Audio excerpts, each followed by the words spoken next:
Hello everyone, welcome back to my channel. So in this today's pediatrics lecture, we will discuss about TOF, that is tetralogy of Fallot. Right, so that is tetralogy of Fallot, है ना.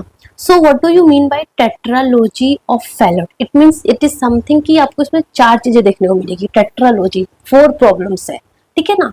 So 4 problems क्या क्या है? That is very simple way में अगर हम बोले, so that is your right ventricular hypertrophy. So सबसे पहले हमारा क्या है, दैट इज आपको ये कनेक्शन दिख रहा है यहाँ पे.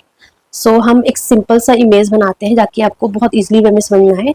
ये हमारा हार्ट है, ये हमारा हार्ट है, ठीक है. ये हमारा पल्मोनरी आर्टरी है and this is the aorta. So सबसे पहला प्रॉब्लम क्या है कि जो ये right atrium, right ventricle and left ventricle है, यहाँ पे आपको ओपनिंग देखने को मिला. So that is ventricular septal defect, ठीक है. प्लस ये जो राइट वेंट्रिकुलर की जो वॉल्स है ना, वो क्या हो जाएगी, थिक हो जाएगी. सो राइट वेंट्रिकुलर हाइपरट्रॉफी होगा. प्लस ये जो पल्मोनरी आर्टरी है ना, पल्मोनरी आर्टरी क्या होगी, दैट इज धीरे धीरे धीरे धीरे ये जो रास्ता है वो क्या होने लग जाएगा, स्टेनोसिस होने लग जाएगा. सो that is the progressive, very very important, progressive pulmonary stenosis. Progressive pulmonary stenosis होगा. एंड ये जो ऑर्टा है ना, ओवरराइड करेगा. सो ओवर मतलब ये जो क्लोजर, ये जो ओपनिंग होगा ना, वहां पे ओवरराइड करेगा. सो ओवरराइडिंग ऑफ ऑर्टा, ठीक है. So that is the 4 problem seen in the tetralogy of Fallot. So that is the right ventricular hypertrophy. See, this is the right ventricular hypertrophy and यहाँ पे opening है, that is the opening, है ना, आपको दिख रहा होगा अच्छे से. that is the right ventricular septal defect, ventricular septal defect and pulmonary stenosis. ये दिख रहा है आपको, ये जो जगह है वो धीरे धीरे क्या होने लगा, कम होने लगा. so pulmonary stenosis and overriding of aorta.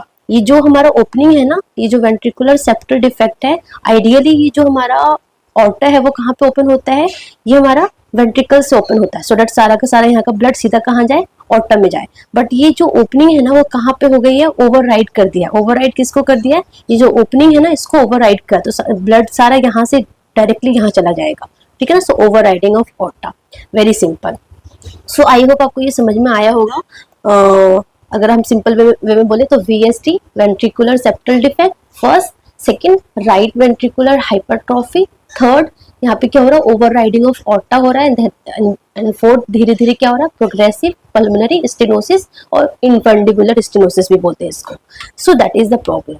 सो आप खुद सोचो, यहाँ पे क्या हो गया, यहाँ पे जो राइट साइड में कौन सा ब्लड हमारा है, राइट साइड में हमारा ब्लड कौन सा है, दैट इज योर हमारा डीऑक्सीजनेटेड ब्लड. डीऑक्सीजनेटेड ब्लड है एंड ये रास्ता क्लोज होता जा रहा है, ये रास्ता क्लोज होता जा रहा है. एंड यहाँ पे ओवरराइडिंग भी, यहाँ पे ओपनिंग भी है, ये ओपनिंग भी है एंड ऑर्टा यहाँ से ओवरराइड कर रहा है. तो ये सारा ब्लड कहाँ जाएगा, सीधा हमारा ऑर्टा में जाएगा, राइट. सो सारा का सारा डीऑक्सीजनेटेड ब्लड कहाँ जा रहा है, ऑर्टा में जा रहा है. एंड ऑर्टा से कहाँ जाएगा, हमारा सिस्टमिक सर्कुलेशन में जाएगा, बॉडी को जाएगा. तो मतलब बॉडी को कैसा ब्लड मिल रहा है, बॉडी को मिल रहा है डीऑक्सीजनेटेड ब्लड. डीऑक्सीजनेटेड ब्लड मिल रहा है तो बॉडी कैसी होगी, साइनोस होगी, बॉडी ब्लूइश डिस्कलरेशन होगा. सो यहाँ से हमारा सेकंड क्वेश्चन क्या आता है, यहाँ से हमारा सेकंड क्वेश्चन ये आता है कि most common congenital cyanotic congenital heart disease, that is your TOF. very very important. So most common congenital heart disease cyanotic, that is your TOF, that is your TOF.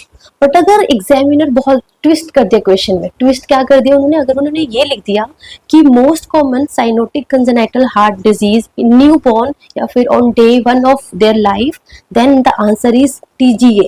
तो आप टॉफ करके आ जाओगे ना, आपका आंसर गलत हो जाएगा. फिर आप तो कहोगे यार मैम ने तो पढ़ाया था कि टॉफ होता है, टॉफ गलत हो गया. तो बहुत सिंपली वे में आपको समझना है कि अगर एग्जाम में ये आ गया कि most common cyanotic congenital heart disease in new born और at day 1 of life, then answer is transposition of great artery. very very important. transposition of great artery क्या होता है, ये हमारा हार्ट है, ये हमारा हार्ट है ना, एंड ये हमारा पल्मोनरी आर्टरी है, ये हमारा ऑर्टा है. सो ट्रांसपोजिशन हो गया, मतलब कि ऑर्टा यहाँ पे आ गया है, ऑर्टा हमारा यहाँ से कनेक्टेड हो गया एंड पल्मोनरी आर्टरी हमारा लेफ्ट एट्रियम से, लेफ्ट वेंट्रिकल से कनेक्टेड है। सो ऑर्टा किससे कनेक्टेड है डायरेक्टली? राइट वेंट्रिकल से। तो सारा का सारा डीऑक्सीजनेटेड ब्लड बॉडी को जाएगा, तो बॉडी बेबी ना डे 1 पे ही क्या होगी? साइनोसिस होगी, पूरा साइनोस्ड होगा। बट यहाँ पे टॉफ में क्या हो रहा है कि यहाँ पे प्रोग्रेसिव पल्मोनरी स्टेनोसिस हो रहा है, धीरे धीरे पल्मोनरी स्टेनोसिस हो रहा है।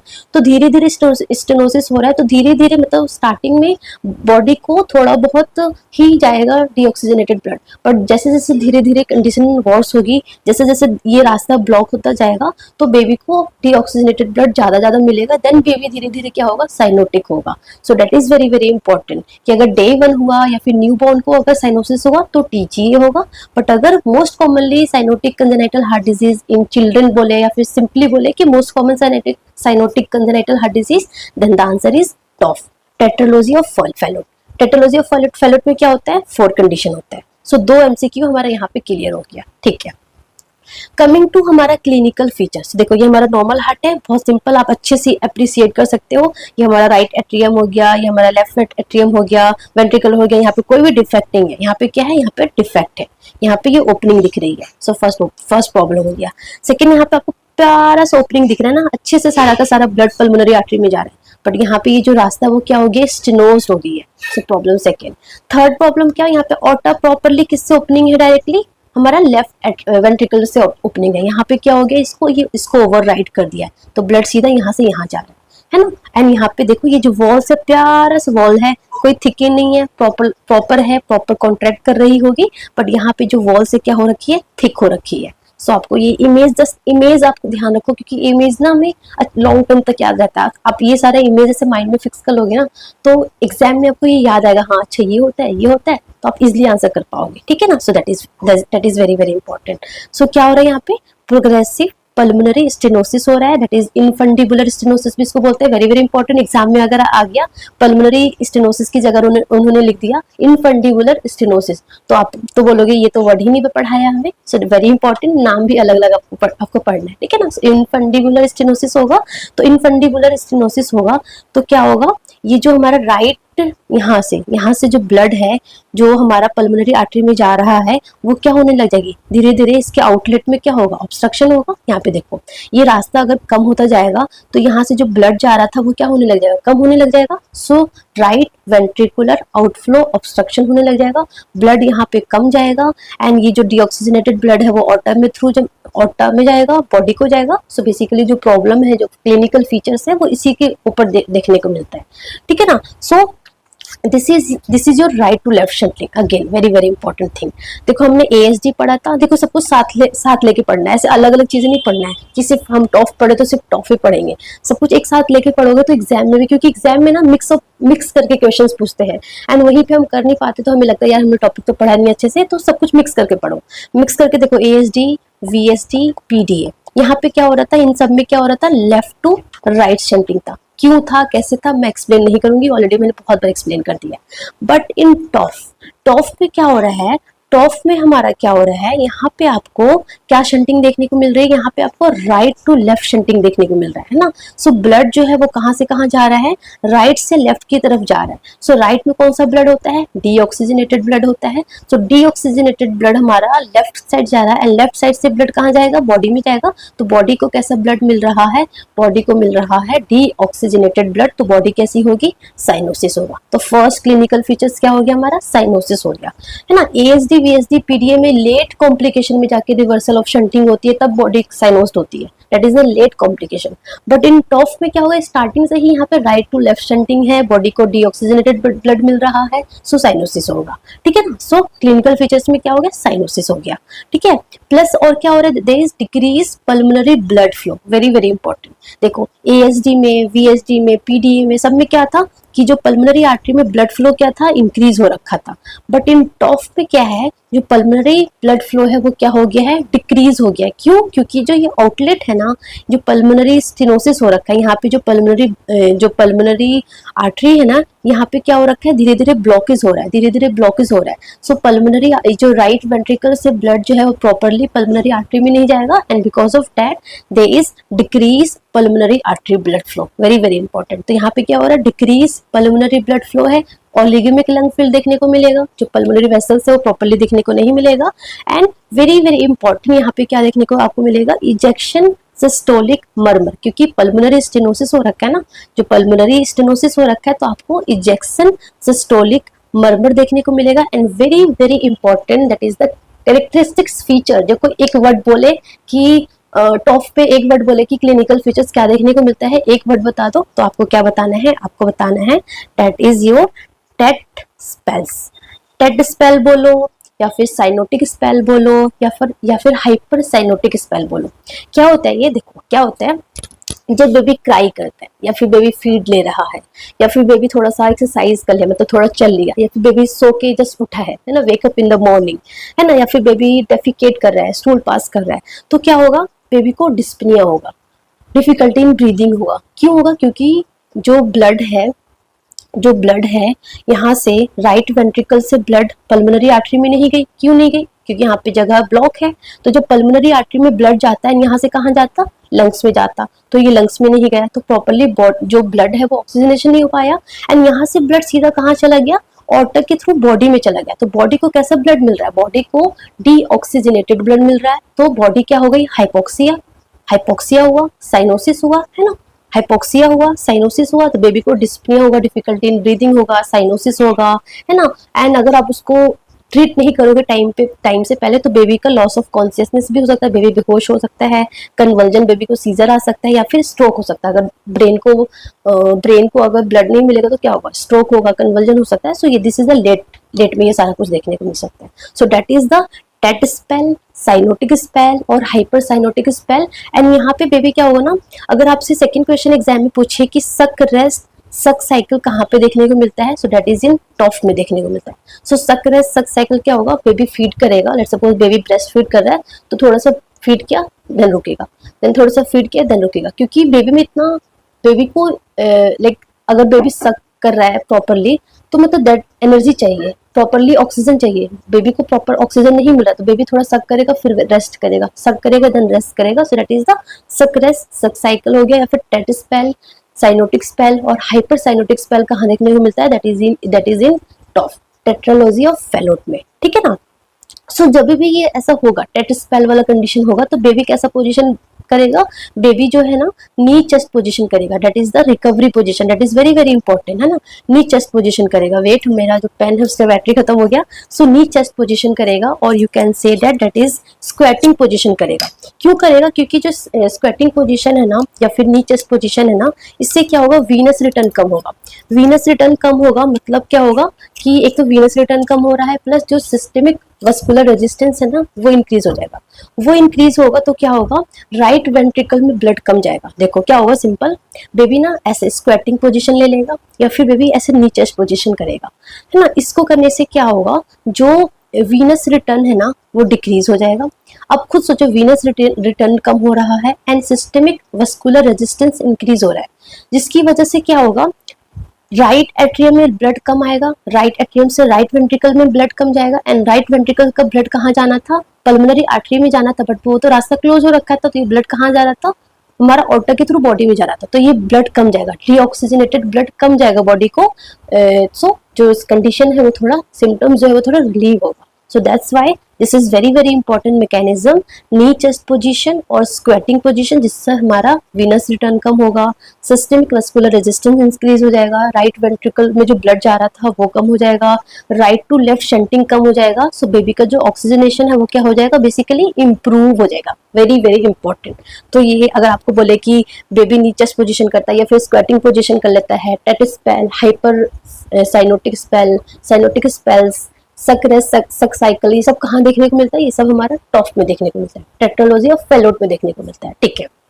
उसके बाद दिस इज कि आपको स्टार्टिंग में ही बेबी को मिलेगा, ठीक है ना। एंड धीरे धीरे धीरे धीरे हाइपोक्सिक कंडीशन होगा। And you know very well कि धीरे धीरे हाइपोक्सिया की वजह से क्या होता है, क्लबिंग ऑफ फिंगर। सो आपको ऐसा फिंगर ऐसा शेप में हो जाएगा। सो that is the clubbing of finger. So basically ये आफ्टर 1 ईयर ऑफ लाइफ के बाद देखने को मिलता है, स्टार्टिंग में आपको ये सारी चीजें देखने को मिलेगा, ठीक है। सो आई थिंक आपको ये सिम्टम्स बहुत अच्छे से समझ में आया होगा, है ना। एंड आपको ये इमेज बहुत इंपॉर्टेंट है, प्लीज ये इमेज को अप्रिशिएट करो, आपको बहुत अच्छे से सारी चीजें समझ में आएगी, अच्छे से सब कुछ याद करो, ठीक है। सो ये तो हमारा ये सारा ना एग्जाम पॉइंट ऑफ व्यू से सारे इंपॉर्टेंट एमसीक्यू है। सेकेंड हमारा क्या इंपॉर्टेंट है, एक्सरे फाइंडिंग, कि एक तो हमारा इको से पता चलेगा, है ना, इको से पता चलेगा। सेकेंड एक्सरे में क्या फाइंडिंग होता है, ये एमसीक्यू एग्जाम में बहुत बार आ रखा है, लाइक वेरियस कॉम्पिटिटिव एग्जाम में पूछ चुके हैं कि एक्सरे में टॉफ में क्या फाइंडिंग होती है। So in the X-ray you are able to see and appreciate the picture, that is कैसा इमेज दिख रहा है, that is your boot shape. कैसा दिख रहा है, बूट शेप, है ना, ऐसे बूट शेप आपको एक्सरे दिख रहा है, क्योंकि ये जो हमारा राइट वेंट्रिकल हाइपरट्रॉफी हो रखी है, बिकॉज ऑफ दैट एक्सरे में आपको ना बूट शेप देखने को मिलेगा। सो एक्सरे फाइंडिंग क्या है, that is the boot shape. तो अगर एग्जाम में क्वेश्चन आता है कि boot shape finding in the x ray कौन से कंडीशन में देखने को मिलता है, so that is the TOF में। टेट्रालॉजी ऑफ फैलोट में आपको बूट शेप हार्ट देखने को मिलता है, बूट शेप हार्ट देखने को मिलता है in the x ray. So that is very very important, ठीक है। सेकेंड थिंग आपको समझ में आ गया, ठीक है। Coming to the treatment part, की ट्रीटमेंट में क्या करना है। तो अगर बेबी को टेटिस्पेल होता है, सो एक तो हमारा डेफिनेटिव मैनेजमेंट होगा, दैट इज अदर थिंग। पहले जो बेबी को सिम्टम्स आ रहा है उसको तो रिलीव करना बहुत इंपॉर्टेंट है ना, क्योंकि टेटिस्पेल हमने पढ़ा कि टेटिस्पेल और साइनोटिक स्पेल है, अगर आपने इसको ट्रीट नहीं किया राइट टाइम पे तो बेबी को कन्वल्जन, बेबी को स्ट्रोक हो सकता है, बेबी बेहोश हो सकता है, बेबी की डेथ हो सकती है। So that is something the dangerous condition, है ना। तो हमें ये टाइमली ट्रीट करना है, वेरी वेरी इंपॉर्टेंट। तो सबसे पहले मोस्ट कॉमन थिंग आपको क्या करना है, आपको बेबी को नी चेस्ट पोजीशन देना है। इसको देने से क्या होगा, इसको देने से वीनस रिटर्न कम होगा, सिस्टमिक वस्कुलर रेजिस्टेंस इंक्रीज होगा एंड बेबी का जो ऑक्सीजनेशन है वो इम्प्रूव हो जाएगा, ठीक है। सेकेंड थिंग, हमें बेबी को 100% ऑक्सीजन देना है ड्यूरिंग टेटिस्पेल। जब बेबी ब्लूइश है ना, टेटिस्पेल में क्या होगा, बेबी ना, मेरे पास I forget to put the image there, baby का पूरा जो पेरिफेरी है ना पूरा ऐसे ब्लूइश हो जाएगा, है ना, तो बेबी ऐसे नीचे पोजीशन ले लेगा। सो उस टाइम हमें बेबी को 100% ऑक्सीजन देना है, ठीक है। सो 100% ऑक्सीजन देंगे तो ये हाइपोक्सिया को कन्वर्ट करेगा, है ना। सो हाइपोक्सिया को ट्रीट करने के लिए हम 100% ऑक्सीजन देंगे, प्लस हम मॉर्फिन देंगे, है ना। रेस्पिरेटरी सेंटर को डिप्रेस करने के लिए हम क्या देंगे, मॉर्फिन देंगे, इंट्रावीनस और सबक्यूटेनियस, ठीक है। प्लस हाइपोक्सिया हो रहा है, ऑफ कोर्स यहाँ पे रेस्पिरेटरी मेटाबॉलिक एसिडोसिस होगा, बॉडी में एसिडोसिस होगा, तो हम उसको न्यूट्रलाइज करने के लिए हम सोडा बाइकार्बोनेट देंगे, है ना। बहुत सिंपल है, बस आप चीजों को याद करो, चीजों को समझो, आपको हर चीज इजीली याद हो जाएगा। तो बस समझने की कोशिश क्या करो, कॉन्सेप्ट को समझने की कोशिश क्या करो, एंड इससे रिलेटेड किस तरीके का भी एमसीक्यू आएगा ना वो इजीली सॉल्व होगा, बट आपको एमसीक्यू सॉल्व करना है, ठीक है ना। सो चीजों को पढ़ने के बाद आपको क्या करना है, आपको एमसीक्यू सॉल्व करना है, very very important if you are preparing for any competitive exam. And अगर आप इसके बाद एमसीक्यू सॉल्व नहीं करते हो, सो नो एनी एडवांटेज, क्योंकि आपको समझ में नहीं आएगा कि आपने ये जो नॉलेज गेन किया है इसको अप्लाई कैसे करना है। सो एप्लीकेशन ऑफ नॉलेज कैसे पता चलेगा, that is by solving your multiple choice question. So बहुत ज्यादा एमसीक्यू सॉल्व करो तो आपको इसका एप्लीकेशन समझ में आएगा, ठीक है ना। सो आपने नीचेस्ट पोजीशन बेबी को दे दिया, आपने बेबी को 100% ऑक्सीजन दे दिया, आपने बेबी को इंट्रावीनस और सबक्यूटेनियस मॉर्फिन दिया, एंड एसिडोसिस को न्यूट्रलाइज करने के लिए आपने सोडा बाइकार्बोनेट दिया, ठीक है। उसके अलावा हम और क्या कर सकते हैं, वेजो कंस्ट्रिक्शन कर सकते हैं, तो उसके लिए हम बीटा ब्लॉकर प्रोपेनोलोल देते हैं, या फिर हम दूसरा ड्रग दैट इज मेथोक्सामिन और फिनाइलेफ्रिन। सो ये सारा हमारा टेटिस्पेल्स को ट्रीट करने के लिए दिया जा रहा है। So that is the treatment. उसके बाद आता है कि अब हमें क्या करना है, अब हमें ये करना है कि एक तो जो VSD है, वेंट्रिकुलर सेप्टल डिफेक्ट जो है उसको हमें क्लोज कर सकते हैं। फर्स्ट हमारा ये प्रॉब्लम है। सेकेंड हमारा प्रॉब्लम क्या हो रहा है कि जो पल्मोनरी आर्टरी है ना, इसका जो रास्ता है वो ब्लॉक होने लगा है, तो राइट वेंट्रिकल से ब्लड यहाँ जा नहीं पा रहा है। सो ये रास्ता को हमें ओपन करना है, तो सर्जिकल मैनेजमेंट में हम यही करते हैं। बट बिफोर दैट अगर बेबी बहुत ज्यादा कंडीशन खराब है, बेबी को बहुत इन्फेक्शन हो रखा है, बेबी का साइनोटिक स्पेल बहुत ज्यादा आ रहा है, बेबी को और भी प्रॉब्लम है, तो हमें एक होता है ना कि पैलिएटिव सर्जरी देते हैं कि उस टाइम को मैनेज करने के लिए, फॉर दैट लाइक 2 महीने 3 महीने पहले बेबी को स्टेबल कर देते हैं, फिर सर्जरी करेंगे, क्योंकि सर्जरी हम अनस्टेबल कंडीशन में नहीं कर सकते, बेबी को स्टेबल होना बहुत जरूरी है। तो उसके लिए हम पैलिएटिव सर्जरी करते हैं, मतलब कि शंटिंग कर देते हैं। शंटिंग में हम क्या करते हैं, ब्लेलोटॉक्सिसेंट करते हैं। ब्लेलोटॉक्सिसेंट में क्या करते हैं कि जो पल्मोनरी आर्टरी है ना वो ब्लॉक हो गई है, तो पल्मोनरी आर्टरी को हम सीधा सबक्लेवियन आर्टरी से कनेक्ट कर देते हैं, सो दैट जो पल्मोनरी ब्लड फ्लो है ना वो क्या हो जाए, इंक्रीज हो जाए, है ना। सो पल्मोनरी ब्लड फ्लो इंक्रीज हो जाए तो जो बेबी को जो डीऑक्सीजनेशन वाला कंडीशन जो इतना हो रहा था ना वो कम हो जाएगा। सो मॉडिफाइड ब्लेलोटॉक्सिसेंट या फिर वाटरस्टन शंट में क्या करते हैं, हम पल्मोनरी आर्टरी को असेंडिंग ऑर्डर से कनेक्ट करते हैं। एंड थर्ड हमारा है pots shunt. So in port shunt what we are doing, we are connecting the pulmonary artery to descending aorta.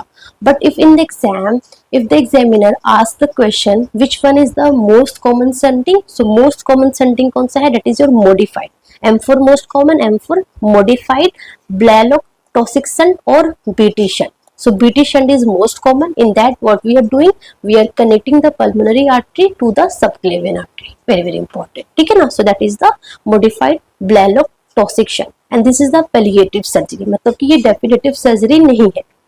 So definitive surgery क्या है, डेफिनेटिव सर्जरी में हम क्या करेंगे, वीएसडी को, जो हमारा वेंट्रिकुलर सेप्टल डिफेक्ट है, इस ये जो हमारा होल है इसको हम क्लोज करेंगे। सो वीएसडी क्लोजर हम बोलते हैं इसको, वेंट्रिकुलर सेप्टल डिफेक्ट क्लोजर, ये क्लोज हो गया। सेकेंड थिंग हम क्या करेंगे, सेकेंड थिंग हम ये करेंगे, ये आप इमेज देखो, आपको बहुत अच्छे से समझ में आएगा। Yes, this is the image. ये जो हमारा यस दिस इज, ये जो हमारे स्टेनोसिस हो रखा था, इस एरिया को हमें ओपन करना है। तो या तो हम कर सकते हैं कि ये जो यहाँ पे जो मसल्स जो बहुत ज़्यादा भर गए हैं उसको रिसेक्ट कर सकते हैं, सो इनफंडिबुलर रिसेक्शन कर सकते हैं, या फिर पल्मोनरी वेल्व जो एकदम क्लोज हो गए इसको हम वेल्वोटोमी कर सकते हैं, वेल्वोप्लास्टी कर सकते हैं, या फिर इस एरिया को इनलार्ज कर सकते हैं। सो ये सारे ऑप्शंस होते हैं हमारे पास, डिपेंडिंग ऑन द कंडीशन जो सर्जन है वो डिसाइड करते हैं। ठीक है ना। So this is the procedure की closure of VSD with a patch first. Second हम उसके साथ क्या करेंगे, relief of right ventricular outflow tract obstruction, that is की पल्मोनरी आर्टरी धीरे धीरे क्लोज होने लगी है and right ventricular outflow tract क्या होने लगा है, ऑब्स्ट्रक्ट होने लगा, तो उसको हम धीरे धीरे उसको हम क्या करेंगे, ओपन करेंगे, रिलीफ करेंगे। सो वो कैसे कर सकते हैं, either by resection of infundibular muscle और pulmonary valvotomy और valvoplasty कर सकते हैं, या फिर enlargement कर सकते हैं। So these are the surgery, these are the surgical procedure for tetralogy of Fallot। ठीक है। सो ये हमारा हो गया। कमिंग टू द कॉम्प्लिकेशन कि क्या क्या कॉम्प्लिकेशन बेबी को इन द लेटर केसेस में देखने को मिल सकता है। So that is your anaemia, polycythemia. Polycythemia क्यों, ऑफकोर्स हाइपोक्सिया है, बेबी को हाइपोक्सिया है, तो बॉडी को क्या लग रहा है कि बॉडी को लग रहा है कि हीमोग्लोबिन की कमी है, तो बहुत मल्टीपल आरबीसी का मल्टीप्लिकेशन होगा, सो पॉलीसिथीमिया होगा। एंड पॉलीसिथीमिया की वजह से स्ट्रोक हो सकता है, ब्रेन एब्सेस हो सकता है। सो लेट कॉम्प्लिकेशन में आपको एनीमिया, पॉलीसिथीमिया, ब्रेन एब्सेस, स्ट्रोक, है ना। सो ये सारा चीज देखने को मिल सकता है। So this is the surgical management हो गया and this is the X-ray finding, very very important. Treatment of tet spell is very very important and in the one word कि टॉप में क्या क्लिनिकल फीचर्स देखने को मिलता है, that is your tet spells, hyper cyanotic spell और cyanotic spells, very simple. So I hope आपको ये समझ में आया होगा कि हम नीचेस पोजीशन बेबी क्यों लेता है, क्यों देते हैं। This is the clubbing of finger, है ना। इमेज बहुत इंपॉर्टेंट है फॉर नॉर्सेट पॉइंट ऑफ व्यू, क्योंकि नॉर्सेट में एग्जाम बेस्ड एमसीक्यू आता है, ठीक है ना। सो आई होप आपको ये टॉपिक बहुत ईजी वे में समझ में आया होगा। So that's all about today. Thank you so much. All the best. लगे रहो, जमे रहो, अच्छे से पढ़ते रहो।